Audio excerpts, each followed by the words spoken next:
me rëndësi jetike për krimin e qeverisë janë bisedat mes liderëve të partive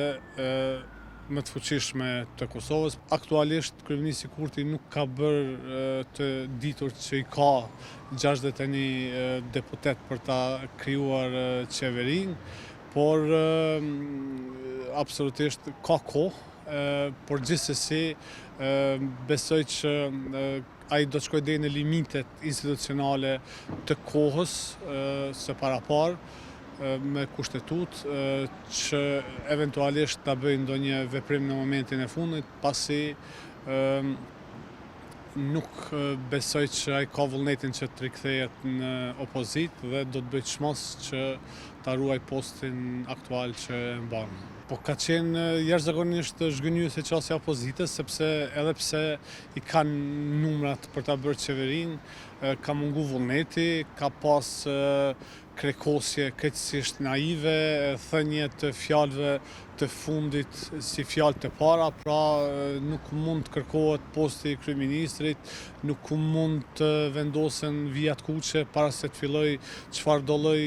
bisede, debati, harmonizimi për një koalicion i cili do duhet ishte shumë taktik edhe shumë i baraspeshuar, për arsye se do të kishim 4 parti shqiptare, por edhe pakica gjithsesi. Pra mendoj që opozita nuk ka tregu ide, nuk ka tregu guxim, nuk ka tregu plan se si ta krijoj qeverinë, dhe kjo është krejtësisht e pakuptueshme, pasi shumë lehtë do të mund të vinin në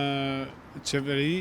në pushtet. Kushdo që shkon me kryeministrin Kurti do ta ketë vështirë, sepse do të jetë pakicë, prandaj edhe kryeministri Kurti do ta ketë edhe të drejtën morale, por edhe legitimitetin e votuesve që ta dominojë atë qeveri, ndërsa në një qeveri të opozitës forcat do të ishin më të baraspeshuara, edhe do të mund të kishte më shumë pushtet pra për partitë opozitare. Mosmarrëveshjet mes PDK-s e LDK-s për këtë post të kryeministit janë tipike ballkanike, janë infantile, tregojnë një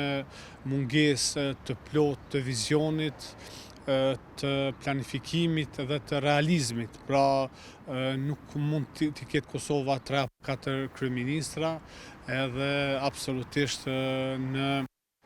bisedat e tilla duhet shkohet me shumë logjik, me shumë realizëm, me shumë pragmatizëm, nëse dëshirojnë të arrijnë sukses. Në të kundërtën mund të dalin vazhdimisht nëpër media,